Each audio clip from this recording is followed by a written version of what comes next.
Hello friends, my name is आशी। तो आज हम पढ़ते हैं क्लास 11 का फर्स्ट चैप्टर, संविधान क्यों और कैसे। संविधान क्या है?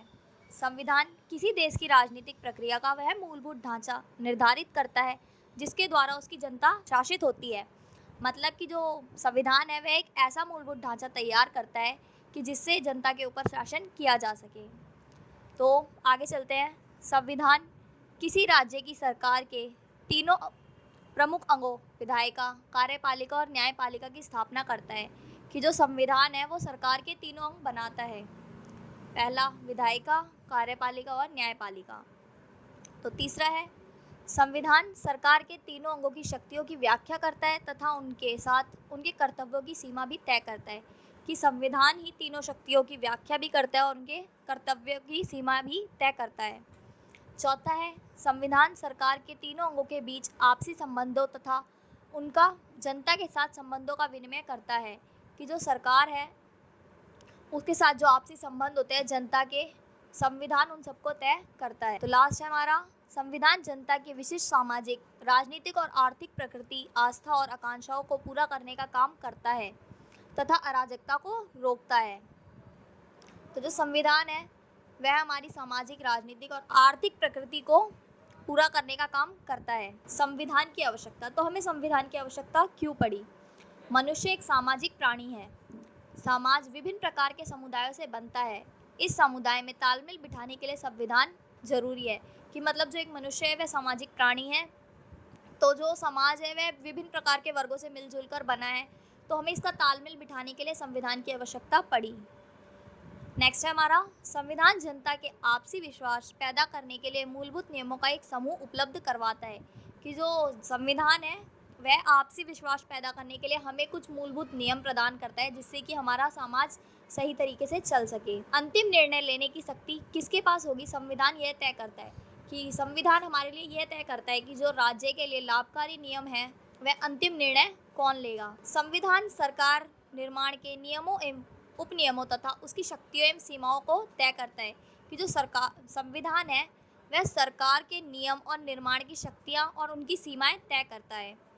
एक नया पूर्ण समाज की स्थापना करने के लिए भी संविधान जरूरी है कि मतलब जो एक हमारे को नए समाज की स्थापना करनी होती है उसके लिए भी संविधान की अति आवश्यकता रहती है। भारतीय संविधान सभा का निर्माण, तो आइए हम अब पढ़ते हैं भारतीय संविधान सभा का निर्माण कैसे हुआ।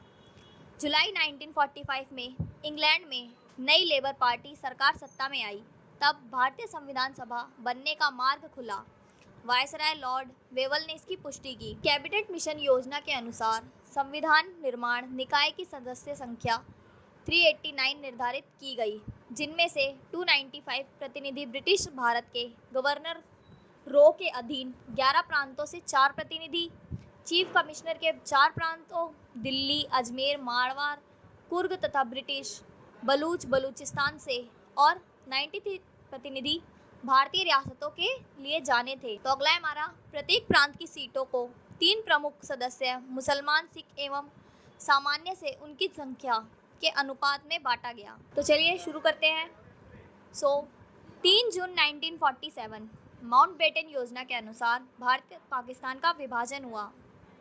इसका परिणाम यह निकला पाकिस्तान के सदस्य संविधान सभा के सदस्य नहीं रहे और भारतीय संविधान सभा वास्तविक संख्या रह गई 299। संविधान सभा का स्वरूप, तो हम ये देखते हैं कि हमारी संविधान सभा का स्वरूप कैसा है। पहला, संविधान सभा का विधिवत उद्घाटन दिन सोमवार 9 दिसंबर 1946 को प्रातः 11 बजे हुआ। 9 दिसंबर 1943 को डॉक्टर सच्चिदानंद सिन्हा को संविधान सभा का अस्थायी अध्यक्ष नियुक्त किया गया तथा 11 दिसंबर 1946 को डॉक्टर राजेंद्र प्रसाद को संविधान सभा का स्थायी अध्यक्ष चुना गया तथा संविधान प्रारूप समिति का अध्यक्ष डॉक्टर भीमराव अंबेडकर को बनाया। 13 दिसंबर 1946 को पंडित जवाहरलाल नेहरू ने संविधान का उद्देश्य प्रस्ताव प्रस्तुत किया।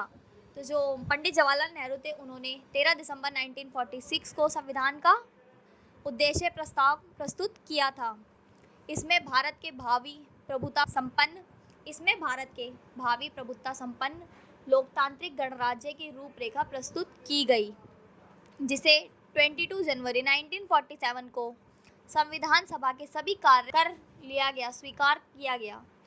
जिसको 22 जनवरी 1947 को स्वीकार किया गया। 26 नवंबर 1949 को अधिकृत भारतीय संविधान में 395 अनुच्छेद, 22 भाग तथा 8 अनुसूचियों थी।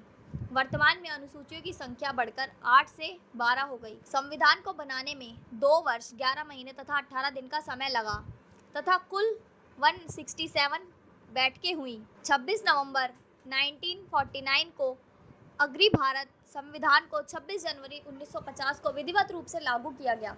कि जो संविधान बनने के बाद पूर्ण रूप से जब हमारा संविधान लागू हुआ था तो वह समय था 26 नवंबर 1950 को यह पूरी तरीके से लागू किया गया था। भारतीय संविधान के स्रोत कि मतलब जो हमारा भारतीय संविधान है उसे किस तरीके से बनाया गया और उसमें कहाँ कहाँ से चीज़ें ली गई हैं। तो पहला पॉइंट है हमारा, भारतीय संविधान का लगभग 75% अंग भारत सरकार का अधिनियम 1935 से लिया गया है। और दूसरा पॉइंट है हमारा, 1928 में नियुक्त मोतीलाल नेहरू कमेटी रिपोर्ट में 10 मूल मानव अधिकारों को शामिल किया गया। और तीसरा है हमारा, अन्य देशों की संविधान ने प्रणाली से भी कुछ बातें भारत के संविधान में समाहित की गई।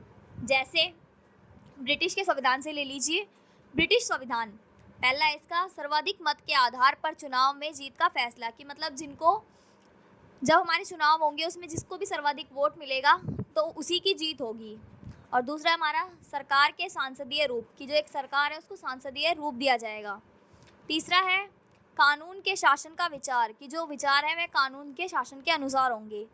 चौथा है विधायिका के अध्यक्ष का पद और उसकी कानून निर्माण की विधि। तो आगे चलते हैं हम अमेरिका का संविधान कि हमने अमेरिका के संविधान से क्या क्या लिया है। पहला है मौलिक अधिकारों की सूची और संविधान प्रस्तावना। एंड दूसरा है इसका न्यायिक पुनरावलोकन की शक्ति और न्यायपालिका की स्वतंत्रता। उपराष्ट्रपति का पद आयरलैंड के संविधान से हमने लिया है राज्य के नीति निर्देशक तत्व तथा राज्यसभा में मनोनीत सदस्यों का प्रावधान। तो फ्रांस का संविधान स्वतंत्रता, समानता और बंधुत्व का सिद्धांत।